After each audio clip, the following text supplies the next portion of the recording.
Good morning. Today is Monday, March 18th. Thanks for coming on to our Monday morning training. My name is Adam Bursan, and today I'm going to be talking about steps to have a long-term successful career in the business. I'm going on my 21st year in the business, got licensed back in 2003. Been doing it quite a while. I'd say I've done pretty well in the business. And I mean, heck, I think anybody who's been doing it as long as I have, I don't think they'd continue to do it if they hadn't experienced some sort of success along the way. So just wanted to kind of share some things with you guys today of some steps that I feel that are necessary to last a long time in the business. And heck, most people that want to get in the business, I mean, they're looking to do this long term. It's not like they're just looking to do this today and then figure out something to do next week. They want to make it long term. So that's what we're going to be talking about. So let's go ahead and get started here. So the first thing I think you really have to learn to believe in yourself, especially, when you're first getting started in the business. There's a lot of unsurety, I think, when you first get going in the business. And you got to be, you got to get to the point that you believe in yourself. You got to build up that confidence. I think, again, the longer you do it, the better you're going to get at that. I talk to new agents all the time where their first month or so, they're a little slow. They're a little unsure. They don't really have that belief yet or that confidence yet. But like anything else, the longer they do it, the better they get and the more confidence that they build. So you got to be able to believe in yourself, really, most importantly. And then I think you got to get rid of the ego and be willing to learn from those that are better than you. I think that's one thing too. I mean, ego. I'd like to maybe do a whole podcast episode talking about ego. Maybe that's something I'll do in the future here. I think that there's a lot of people that, I mean, heck, maybe they jump around from organization to organization. We'll talk about accountability a little bit later too, but I think that those that do the best in the business are those that are willing to learn from others that are better than they are. I mean, heck, I was a good producer for many years. I built up some large agencies as well. Got back to doing some personal production over the last year and a half, and I looked to see who was doing a lot of premium and what they were doing, and just kind of followed their lead. I do a lot of work with Chris, and we sat down one day and talked about it. And Chris writes over 400,000 in premium every year. So it's like, why would I want to figure out another way to do it? I never wrote that much premium in a year. So however I was doing was working. But if he was doing that much premium, well, let's figure out what he's doing. And so that's right there. I mean, heck, not much of an ego issue there. I was willing to say, hey, look I've done well, but someone else has done better than me. So let's figure out what they're doing when it comes to personal production, and let's replicate it. And that's what I've done. And my premium has definitely gone up week over week. And have a business plan. You kind of need to know what your business is going to look like. I think you also need to understand that final expense, if that's the market that you're in, is a little bit different when it comes to the market, when it comes to just even like the areas that we're working. We work a lot of middle to low income. My experience, over the last year and a half, I've done a lot more appointment setting than ever before. I used to be so into just door knocking. I have done more appointment setting lately, but I do know that you do have to only maybe set maybe a day or two out from when you're calling to set the appointment. So if you're calling today for appointments for the week, I'd say maybe call tomorrow or call for tomorrow today and maybe Wednesday at the latest. Outside of that, I mean, the chances of no-shows, the further out that appointment is, are just going to be higher and higher. So you just got to understand that this business, final expense, it is a little bit different. I remember growing up, my dad's in the business. He did a lot with Medicare and annuities and things like that when I was growing up. And I remember Monday was like his office day where he would set up his whole week and just set up all of his appointments off of all of his leads and referrals. And Monday, Tuesday, Wednesday, Thursday, Friday, Saturday, he would be out on appointments.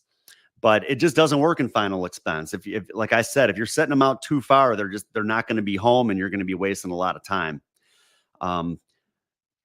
And you got to be, so with that, you got to be able to maybe adapt to changing your work habits.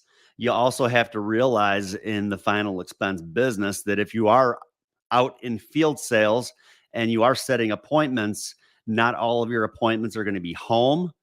I train a lot of my guys, well, all my guys I train to plan their day as though their appointments are not going to be home.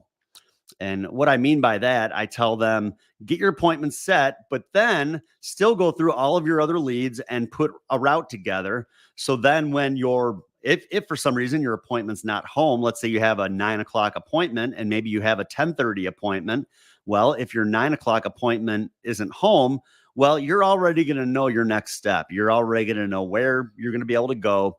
You're not just going to have to sit around for an hour and a half until your next appointment. You're already going to have that next lead ready to go door knock.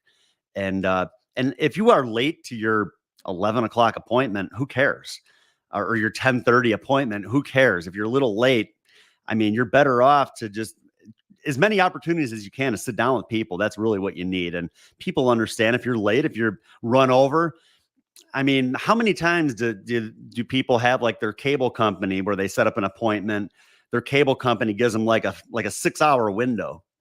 So, I mean, do you think that one of our prospects is going to care if you're a half hour or 45 minutes late? They're used to these service people being 3-4 hours outside of the scheduled time. So just kind of have, again, it's so much of this is just mindset.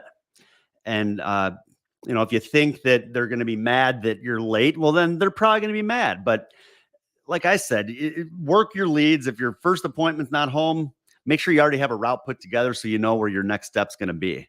And again, you just got to be able to adapt to those sort of work habits. And have a marketing budget and be disciplined with it.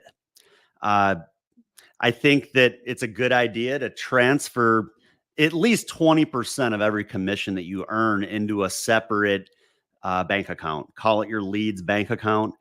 This is the business. Heck, it takes money to make money. And you got to have that money set aside for future lead orders. And that's where I've seen a lot of guys in the past where they fall behind, where they get going, they do really well, but then they don't reinvest into their business. They have way too much other stuff that they have to pay for, other bills. They never get around to placing another lead order, and then they're in and out of the business. I mean, you got to be consistent. Consistency is really the key. And I'm sure we'll probably talk a little bit more about that here. Plan to live on half of what you earn. And the reason I say half is because not only do you have to worry about paying for leads, but I mean, heck, this is a 1099 position. You're an independent contractor. You're basically running your own business. And with that, you're getting to get 1099 by all of the different carriers out there. And when you do your taxes, well, you have to end up more than likely paying in. But that's where, heck, your leads, that's a good write-off. Your mileage, that's another good write-off.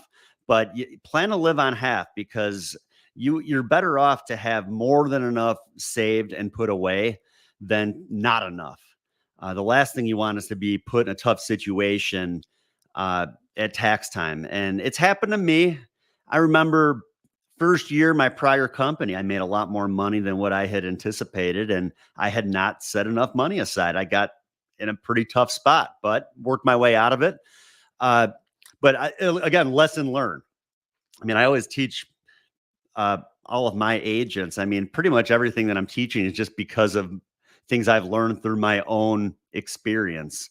So plan to live on half, and at tax time, you do your taxes. If you end up having more than enough coming back to you, well, that's not a bad thing. That's a good thing. If you don't have to pay nearly as much in as what you had anticipated, well, heck, now you have more money that you can reinvest into your business, or heck, maybe go take a trip or something. So Yeah, this is what I was talking about too with consistency. Order leads every week. Don't take weeks off when it comes to ordering leads. Consistency is key. I talked on my training on Friday. If you haven't seen it, I'd recommend get on the Insurance Life and Everything in Between YouTube page, and or you can listen to the audio on Apple, Spotify.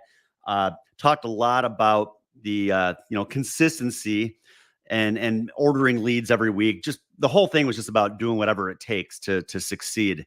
But again, order leads every week. Don't take weeks off.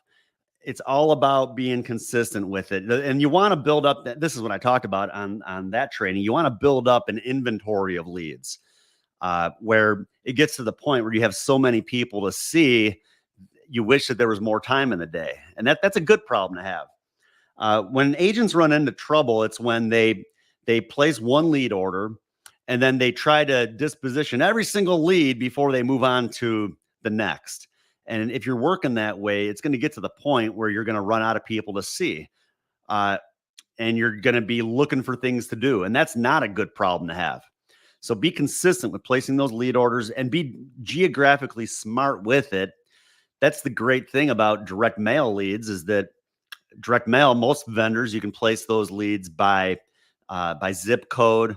I could order 20 leads that are all within one zip code. I just sent an agent 20 leads that are all in one zip code. I mean, he's going to be able to blow through those leads so quickly because all those leads are just going to be a few minutes apart from one another. And then from there, I do another lead order, maybe like the next zip code over, and then the next zip code over from there. And then that keeps everything very close together. Time is money. I've done really well lately on some Facebook leads I've been working, but as well as I've done on them, they're time consuming because I'm doing a lot more driving. They're all over the place. I can only order them by county. And with that, they're spread out. They're not, it's not like one lead is here and then the next one is right down the street, like direct mail. I'm driving a good at least 15 minutes to a half hour between leads. So with the direct mail where everything is so close together, you just, like I said, you get so much more done throughout the day. And maybe you're not going to close as many, but you're going to see enough that you're going to close. You're going to be more profitable because you're going to make more sales because you have more time to see those people. And have some structure. Know what your week is going to look like. Know what your day is going to look like. Like I mentioned, even if you're setting up appointments, plan as though they're not going to be there. Put a route together, have that saved. Those are things that you need to be doing the night before. Not like I said, not when your appointment's not home, then you're shuffling through your leads trying to figure out where to go next. Plan ahead so you're not wasting time when you're out in the field. And use a presentation. If you don't have a presentation, feel free to reach out to me. I'd be happy to share my presentation with you. And it's worked really well for me. Focuses a lot on the need, focuses a lot on affordability. We ask a lot of questions. We get the client involved. And I write a lot of business. So I don't think there's, I've said this before, I don't think there's like a magic potion to writing business. There's not like a magic presentation.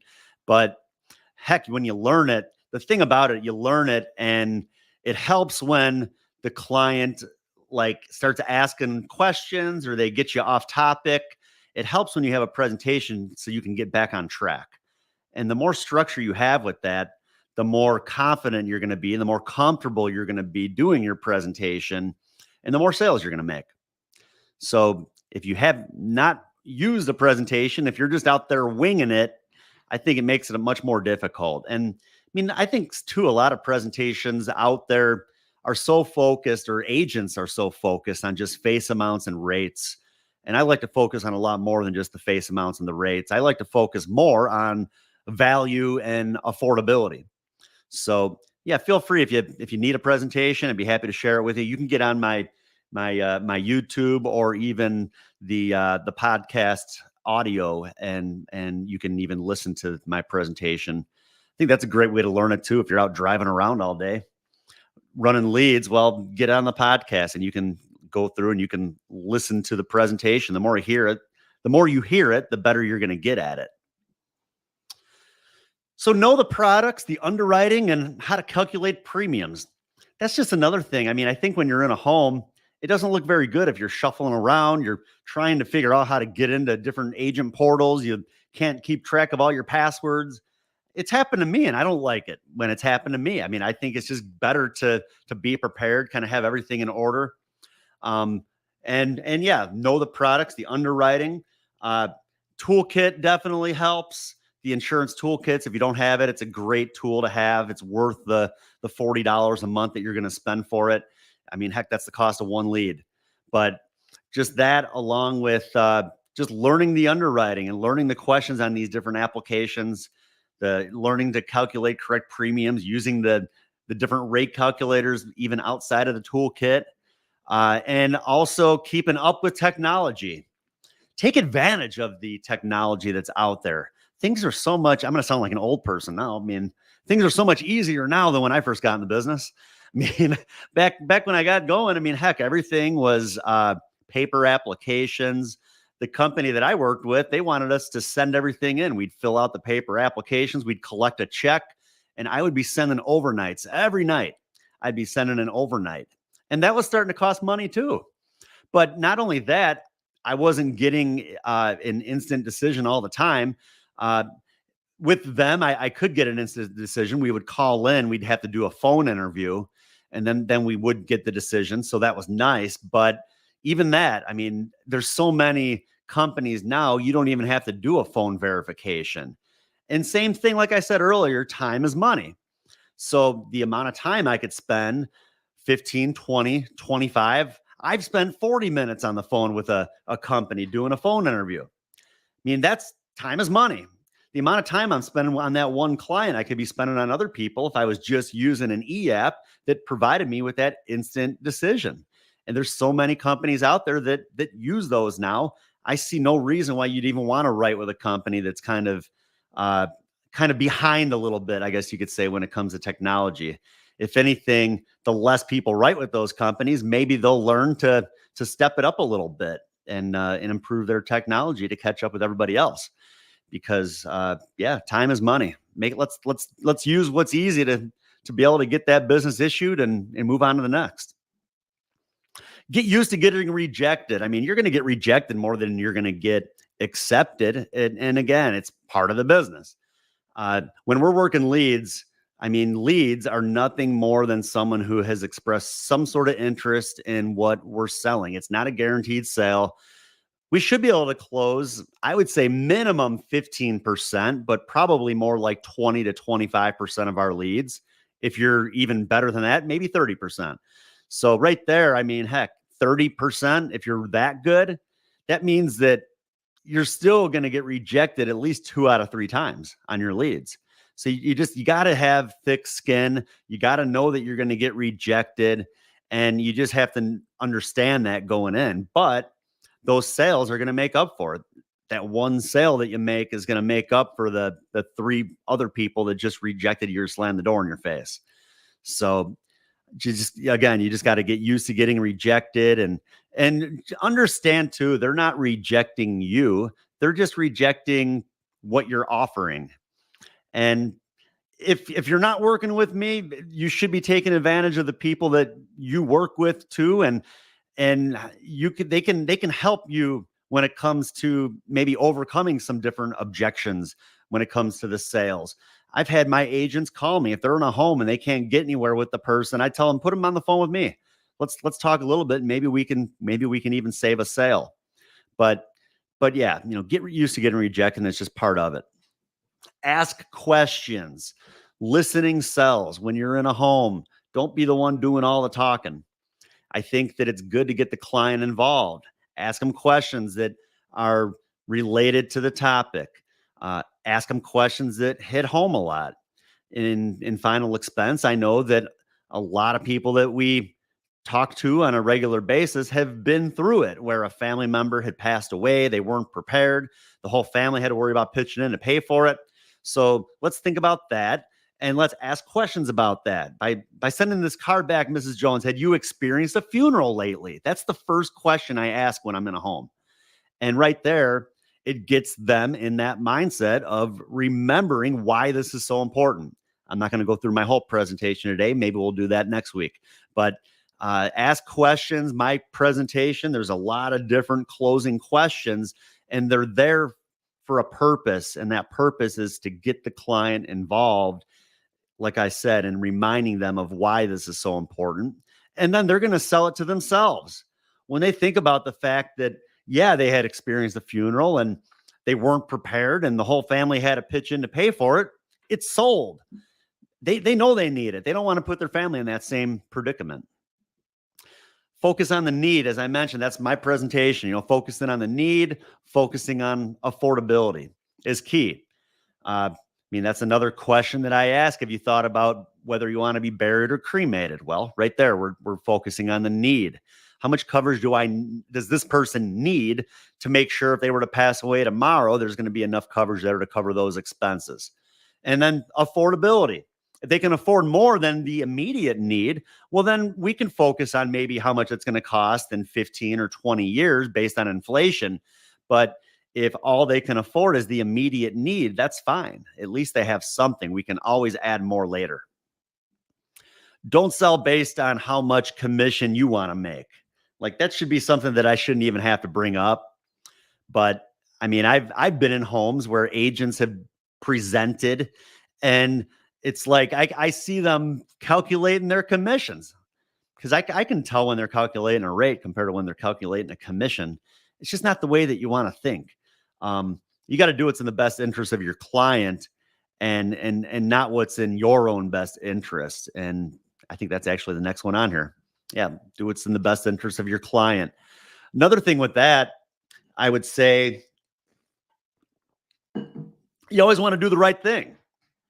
You're not going to be in the business a long time if you're not doing things the right way. And you don't want to clean sheet applications. I've been in homes where somebody tells me that they already have a policy, and I go through their health with them, and they pull out their policy, and I go through the application that was written, and it's all the questions answered no, all the way down. After they told me that they had a heart issue, that they take medication for congestive heart failure. Well, I guess some agents, maybe they figure out ways around these sort of things, but that's not in the client's best interest either. That's where these last two, they kind of coincide with one another. You can't do what's in the best interest of yourself. You got to do what's in the best interest of your client. If they're in a policy already, and maybe you asked to see the policy and it was done the right way, and maybe they've had that policy for 3 or 4 years and they're fully covered, I wouldn't recommend replacing it. If anything, maybe add to their coverage, because what happens if we wrote them a new policy and they died in 2 months? Even if they're in really good health, we can't guarantee that claim is going to be paid. I can guarantee a claim is going to be paid if they've had that policy for more than 2 years, because they're past that contestable period. So, yeah, I've replaced some business that maybe they wrote, where maybe that business was written like maybe within the last year, maybe 12, 13 months. Outside of that, I compliment my client and I tell them that they made a good decision on that policy that they had, and to keep it, because you're going to be covered with that policy fully in like 3 more months. So don't let anybody talk you out of getting rid of that. And then they appreciate that. And then they want to do business with me, because it shows them that I'm an honest person too, and that I'm doing things the right way. So yeah, look out for your clients, do the right thing, add to their coverage. You don't need to be a professional business replacer. To me, some people that are just out there replacing other people's business, they don't know how to sell either. Assume the sale. I think that, I've heard people say before to ask for the sale, and I kind of disagree. I don't think you need to ask for the sale. The reason I'm there is because they sent this card in, and because they need insurance, and that's why we're there, is to get this done. So I'm very assumptive throughout the entire process. I go through the application, and maybe before they even realize that they've committed to it, all of a sudden I'm throwing my iPad in front of them to sign for it. And then they realize, oh, okay, I guess I'm moving forward. But that's because I'm assumptive. We go over the rates. We talk about affordability. I ask them what they think would be affordable. And then from there, it's just kind of a smooth transition into the application. So like, I'm not being slick, I'm not being sneaky or anything like that. I'm just kind of making it a smooth transition into the close and into getting that application completed and getting them covered. So assume the sale. Like I said, that's why you're there, because they fill that card out and because we're there to do business with them. Obtain referrals. I mean, I'll be honest. I mean, I haven't been the best in the past with obtaining referrals. And I think about that a lot, all the business that I probably could have gotten that I didn't, just because I didn't ask for some referrals. And referrals are going to make up for those people that are slamming the door in your face every day. Referrals are free leads. And if you could get 5 referrals on every sale you make, well, right there, that's going to make up for every single person that rejected you. And it's going to give you that many more opportunities to make up for those people. So you got to be asking for referrals.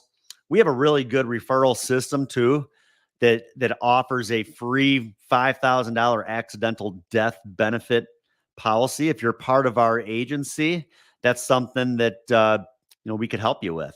But it's another way to be able to get some additional referrals if they're hesitant to give them to you without offering something like that.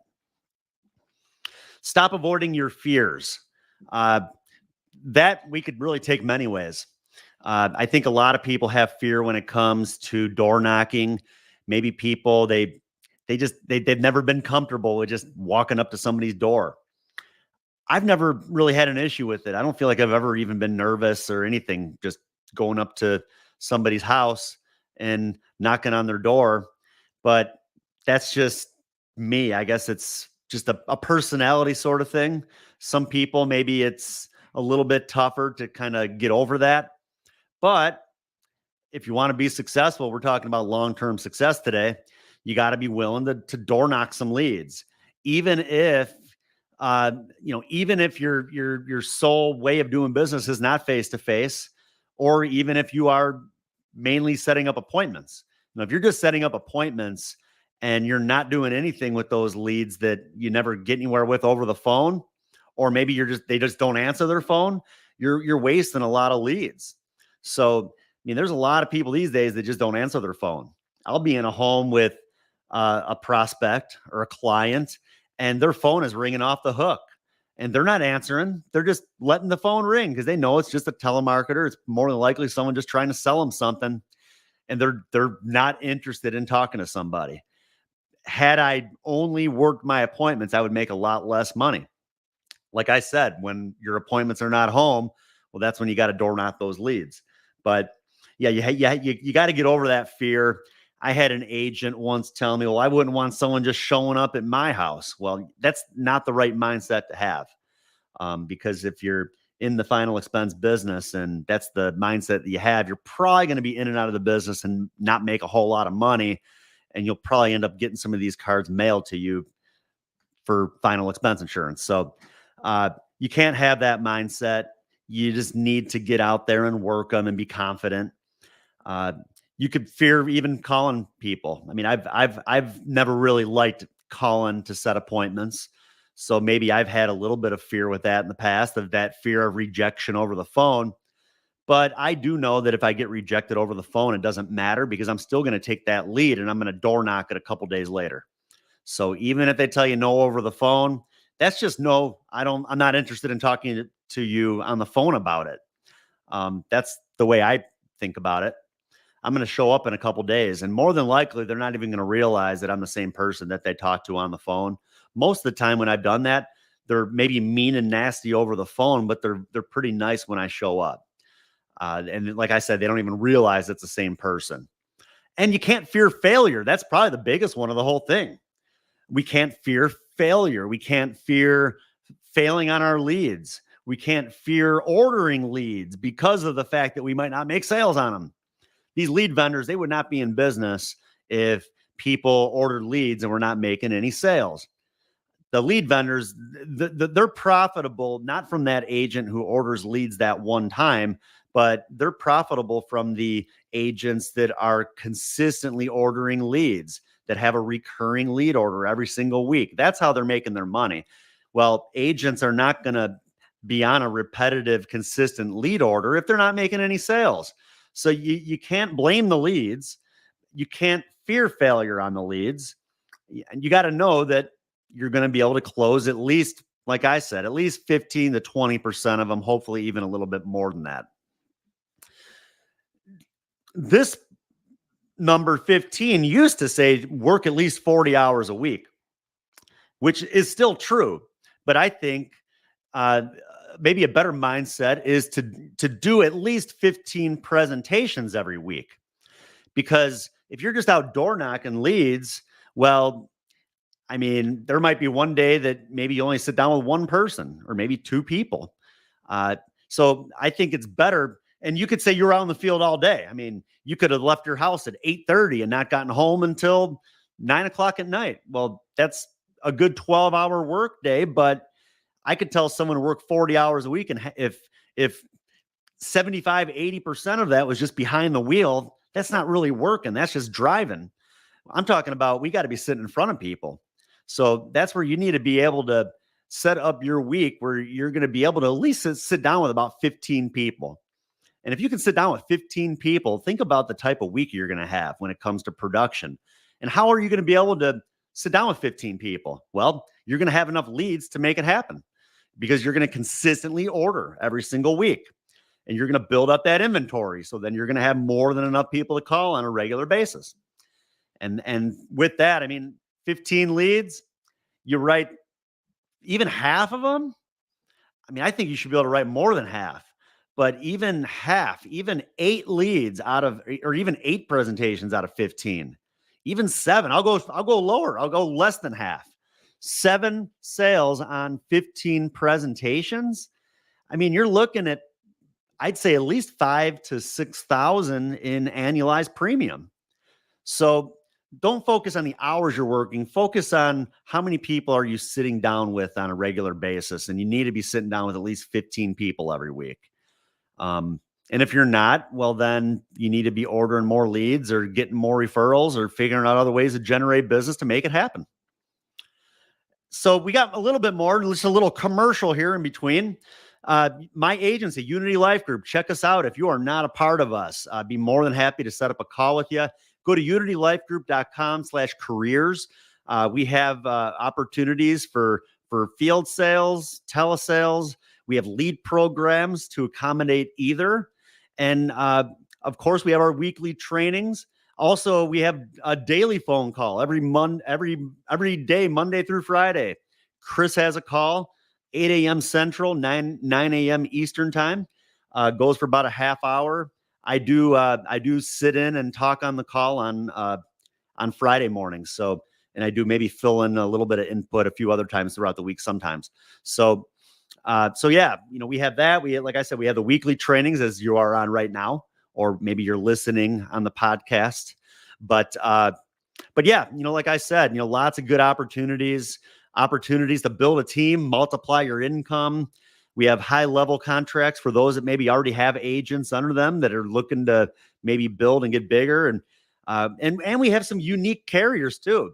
We have some carriers that maybe a lot of other people don't have, that I've done pretty well with. We have one carrier that's got, I would say, the best rates out there, like unbelievably cheap rates with pretty liberal underwriting. So any questions with any of that, feel free to reach out to me or get on the website. Like I said, moving forward, number 16, have more reasons why you should be working and less excuses why you can't be working. I mean, that's another one that, I remember one time I had a field train an agent, and all he had to do was get to me. And he said that, well, I think it was snowing out. He said he couldn't get to me because his windshield wipers were broken. Like, you know what? Figure out ways to make things work, like less excuses. I've had people tell me, well, my car's not dependable. It's below 0 out. My car is not going to make it in this cold weather. So can your car make it 5 to 10 minutes down the road to a place where maybe you could rent a more dependable car? Because if that's the case, A car rental for a day might cost you maybe $50, maybe 60. So that's the cost of one lead, maybe a little bit more. But are you going to make more money going out and working your leads or sitting around all day doing nothing? Uh, Again, I mean, there's so many excuses out there, and I think people need to come up with more reasons and more solutions rather than excuses. Keep up with your business. That's something that I don't feel like we talk about enough. We talk a lot about generating business. We talk a lot, and we see it all over the place. People talking about all this business they're writing. That's fine and dandy. You know what? Show me your persistency. It's great that you're writing all this business. I'd like to see how much of that business you're keeping on the books. Because if you're writing a whole bunch of business, that's fine and dandy. But if you're not keeping that business on the books, it's no fun to have to write 2 or 3 pieces of business before you can get paid on another one piece of business. It's not fun to get paid on a piece of business to have to turn around and pay another carrier that commission back because you got sorry, my phone started ringing, lost track there. Because you got hit with a chargeback and you don't want to lose your contract with that carrier. So you got to keep up with your business.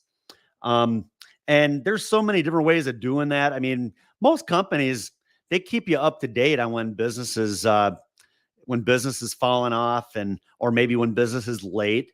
You just got to make that part of your business to keep up with it, whether you're getting on the phone and calling your clients, or you could put those right in your list of people to follow up with, even door knocking. If you door knock that lead the first time to get in the home, door knock it even if their premium is late. One thing that I've noticed is that a lot of times the client doesn't even realize that their premium is late. They don't answer their phone, even if a carrier would call them, or they might send them an email. Half the time they're not going to look at it. They might even get something in the mail and just throw it in the garbage thinking it's junk mail. But when you go to the house and say, Mrs. Jones, I'm a little concerned because you are 45 days past due on your premium and you're almost outside of your grace period. And I know you took this out for a reason. And I don't want you to lose it. She's going to be happy that you stopped by. So keep up with your business. Also, make sure you know how to set up draft dates properly. If you are not setting your draft dates to coincide with your client's Social Security direct deposit, like, I can't think of a better way to put it, but you're screwing yourself. You got to be sure to set it up to coincide with their pay dates. The first, the third, the second, third, or fourth Wednesday. If someone's not on Social Security, if they're getting paid like week by week, I don't even really like writing that business. I prefer people that are just on some form of Social Security that gets a direct deposit. Or if, let's say that you talk to someone who has a prepaid debit card, they hand you this prepaid debit card and they just load the money on there every month. I would get up and run. Like, don't write the business. I walked away from $2,000 in premium a couple of weeks ago in a home because the person handed me a prepaid debit card. It's just not good business. If she had a direct deposit that was going on that debit card, well, then fine. If there's an account and a routing number associated with that debit card and that direct deposit's going through, great.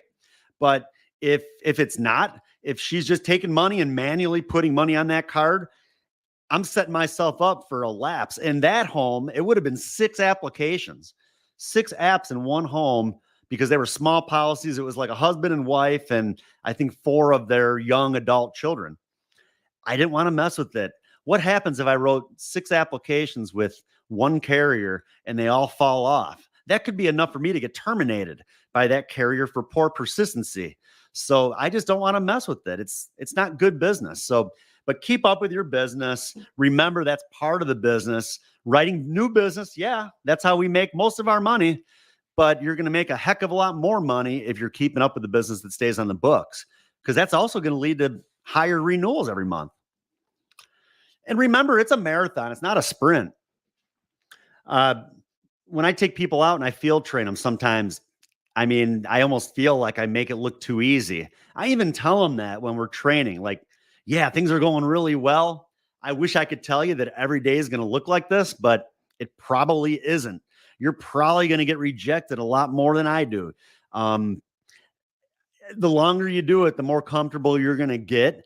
And the more you're going to know what to say when you run into those different scenarios. So that's where, yeah, I make it look easy. I've been doing it forever. I mean, I usually know what I'm going to say before they're even done with their objection, where they're in the middle of talking. And I already know what I'm going to say. I already know what I'm throwing back at them. So, very seldom do I not get in a home, but it happens, and you just got to move on to the next. But yeah, you got to remember it's a marathon. This is not like sometimes. Well, and I think the problem with that too, sometimes I think that people, they get into the business under maybe false promises. Maybe they buy way too much into what they see online, where maybe people inflate their numbers a little bit. They make it look like they're making a heck of a lot more money than what they're making. Like, there's nothing I can do about, that. But I think that that maybe is part of it too. People then realize that, wow, this is actually work. I actually got to put the time in. And then they realize that it's not as easy as a lot of people make it sound. And then maybe they move on. But they need to realize that it's a marathon. It's not a sprint. It's not like snap your fingers and all of a sudden you're making all this money. It's going to happen as long as you stick with it, but you got to finish the race. We're not talking about a 40-yard dash. We're talking about a 26-mile race. Keep it simple. That could go many ways. Keep it simple. I think it's good to focus on maybe 2 or 3 carriers. I don't think you need 30 different carriers. I was laughing over the weekend because I saw somebody posting in one of the Facebook groups about how they recently contracted with like 30 different Medicare carriers. And they were asking if that was enough or if they should get some more. And I was laughing because Chris Smith, who I do a lot of the calls with and we do business together, he commented, no, I think you probably need at least 92 contracts. And I know he was just being sarcastic, but it's just so funny. Like, we're not collecting baseball cards here. I mean, we're talking about doing business with companies. Let's keep it simple. In final expense, I'd say maybe have a lead carrier that you can write majority of your business with. Have a maybe a one good backup for certain scenarios, like maybe a company that accepts the Direct Express debit card. And again, that Direct Express, they're at least getting that direct deposit on. I don't consider that a prepaid debit. So if a carrier accepts the Direct Express, that would be probably one that I would want if the main carrier you're using does not accept it. Maybe one that height and weight issues. Outside of that, I'd say maybe one that's like a guaranteed issue. And that's really about it. You really don't need all these different contracts out there.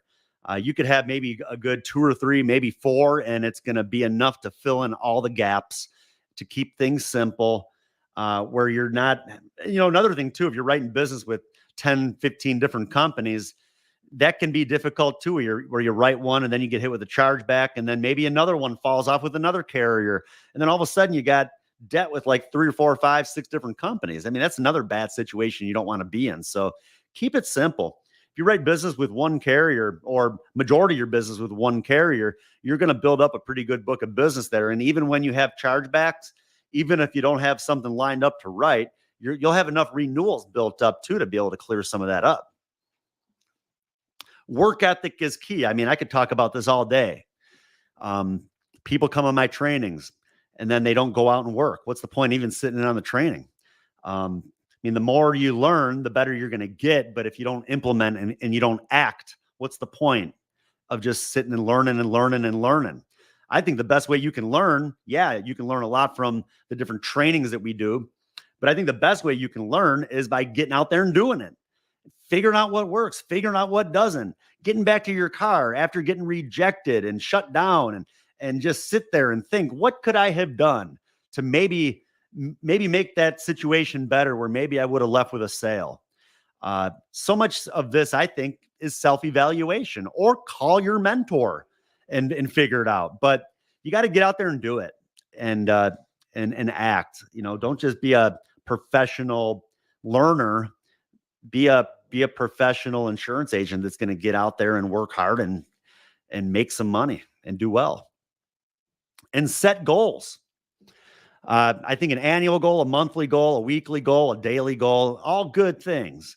I think that I think it's good to set that annual goal, know how much premium that you want to write for the year, know how much income you want to earn for the year, and then break it down from there. Okay, so then that means I need to do, let's easy number. Let's say you want to write 240,000 in premium for the year. Okay, well, pretty simple.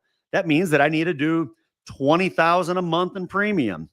That means that I got to do on average about 5,000 a week in premium. That means on average every day I need to write, I would say probably like right around $100 of monthly premium, maybe a little bit less, but break it down. Even break it down into smaller numbers. Like, you don't have to focus on how much annual premium you have to do every day. Focus on monthly. That's what I like to do. I like to say, okay, my goal is to write $200 of monthly premium today. I work 3 days a week, Tuesday, Wednesday, Thursday. So I set my goals high and I fill up my schedule for those 3 days out in the field. So my goal usually is to do 200 in premium every day. If I don't hit that on Tuesday, I got to carry over that to Wednesday and then to Thursday. Do I always hit it? No, but I usually end up pretty close. I think last week I wrote maybe 5,100 in the 3 days. So, didn't quite hit it, but I mean, heck, if my goal was 20,000 a month, well, then I'd be right there at that 5,000 for the week. So yeah, set the goals. I think it's good to maybe set them a little bit lower. I talked on the training I did on Friday too, that, like I said, you can go back and listen to on the podcast. I think it's good to even have things to work towards or to work for. I remember when we were building our home and just all the extra money that I needed to make. To me, that was motivating. It was motivating to get out there to do it because I needed to. I needed to get out there and make more money. Well, I was pushed to do that. Even, I finance agents some leads. So right there, I mean, I think that pushes them to go out and work. They know they owe money. They know they're not going to get any more leads if they don't write some business. So that's going to push them to get out there and work to be able to continue to move forward with this. So yeah, set goals and have things like that to work towards. If you don't have something to work towards, go out and maybe take out a loan on something to push you to get out there and work. And do that little extra. I talked about this also on Friday, but just doing that little extra, going and talking to the person next door to your lead because you see them sitting out on the front porch. I've always said, what you got to have like that. What do I have to lose mentality? What do you have to lose by knocking on a few doors around the house of the lead? What do you have to lose by going up and talking to that guy that's sitting on the porch? Even before you go up and talk to your lead. What do you have to lose by talking to someone in an elevator in a senior building about what you're there to do? What's the worst thing that could happen? They tell you, no, I'm not interested. You could ask for referrals even from those people. But if they tell you, yes, that they are interested or that they would like to sit down with you, you just made probably at least $500 just for opening your mouth and not being afraid to tell people about what you do and not being afraid to maybe knock on a few of those doors around the leads. So I think it's important to do that little extra. That's a big part of this too. And that could also mean referrals too. We talked about referrals earlier, just doing that little extra. And all that little extra, again, is going to make up for all the people that reject you. That's also part of our business. Don't miss out on the growth potential. This isn't for everybody. I mean, not everybody cares a whole lot about building and growing. I know plenty of agents that are perfectly happy, earn pretty good living, just going out and writing their own business. But if you really want to take advantage of an industry or an opportunity to make a lot of money, I don't know a better business than our business. unless you want to, get drafted by the Bears or, a professional football team or play Major League Baseball. I mean, you can make a lot of money in the insurance business by building and growing and replicating what you do and teaching others, showing other people how to be successful. And that's what I'm doing. I really try my best to work with my guys as much as I can and really replicate what I do, because the more people that I can help that learn from me and teach others, well, that's what's going to happen. They're going to be successful. And what's good about that, I feel comfortable knowing that they're going to teach their agents the same way that I taught them. Everybody's on the same page. Everybody's doing well. And like I said, I can sleep a little bit better at night knowing that they're training their guys the same way that I train them, because then I know that they're doing things the right way. But yeah, I mean, you could really make a lot of money in this business by building and growing. So don't miss out on that opportunity. If you have questions about that too, what type of income can I really make and how do I do it? Reach out to me. I'd be happy to talk to you a little bit about that, of really what could be, and show you how to do things the right way, because I've seen organizations that really, really push the recruiting, but they don't talk about the bad side of it either. They don't talk about the sort of debt that you could get put into if those agents don't work out. So, but that's where, like, my whole system, I have it set up where, I mean, the chances of failure are pretty low. And I even teach my agents that want to build and grow how to do it the right way, where they're not going to have to really deal with a lot of that debt from their agents. And, win or lose, always hold yourself accountable. That's just something that I feel very strongly about too. So many times you see people jumping around from one agency to the next, and it was everybody else's fault but theirs. It was either that they weren't trained well enough, or the leads that they were getting weren't any good. Just so many excuses. And I've just kind of always felt like we are at where we are in life based off of the decisions that we make, and we have to hold ourselves accountable for those decisions, good or bad. Could I be further in my career had I made other decisions in my past? I don't know. I mean, I feel like I've done pretty well, but I don't know. Maybe I would be further ahead. Maybe I'd be further ahead if I'd made other decisions. I don't know. But like I said, I mean, I feel like we are where we are based on the decisions that we make, and the only people that we can hold accountable for those decisions are ourselves. So, no sense in sitting around. And I think people start to see that too. People that jump around from one place to the next, and it's just, oh, poor me all the time. People kind of get tired of hearing about it. I don't think people even really want to work with people like that. So you got to hold yourself accountable for your own actions. Do stuff the right way. Understand that, like I said, you're not going to write every single lead. Understand that people really do want to help you and support you and work with you.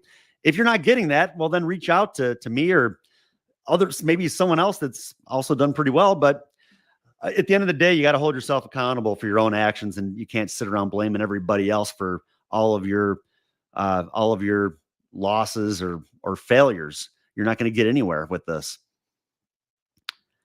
And learn to love what you do. So maybe you're brand new. Maybe you don't love it yet. Maybe you like it. Maybe you're enjoying it. Learn to love it.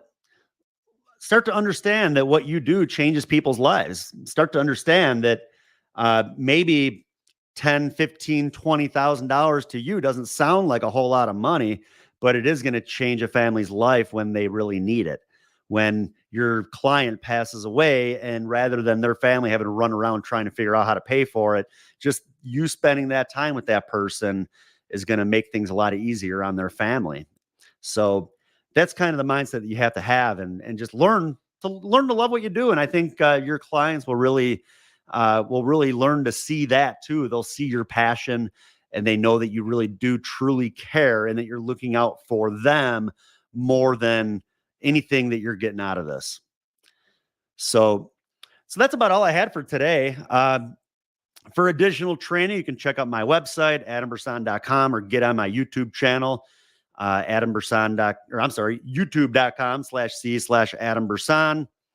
Here's my contact information. like I said, feel free. Check out the website. You can reach out to me too if you have any questions. If you're not with me and maybe you'd be looking to maybe make a change, I'd be happy to talk to you.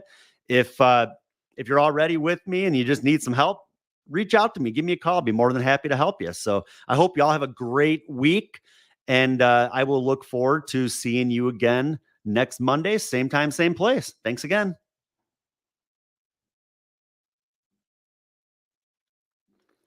Oh, and I did have a few comments actually. So before I sign off, let me take a look and see. Somebody asked, "Do you do face to face only?" I would say I do majority of face to face only. I actually wrote a husband and wife last week over the phone. It just kind of happened that way. I called to set an appointment, didn't get anywhere with them, and I don't know. I just kind of felt them out a little bit, and realized that I could probably write the business if I just give them a good quote. So, yeah, but majority of my business is face to face. I prefer face to face. I tried building something about a year ago over the phone, and just it's not for me. I like sitting down. I like having those relationships where I can sit down on the couch and talk to people, and they can see me and I can see them. It's just kind of more my style. But if someone's looking to do telesales, I mean, let me know. I'm sure that I can connect you with some successful people that can help you with that as well. Uh, and then let's see if I had anything else on here. I think that's about it. So, yeah, if you need anything, like I said, feel free to reach out. I hope you have a great week, and I'll see you next week. Thanks again.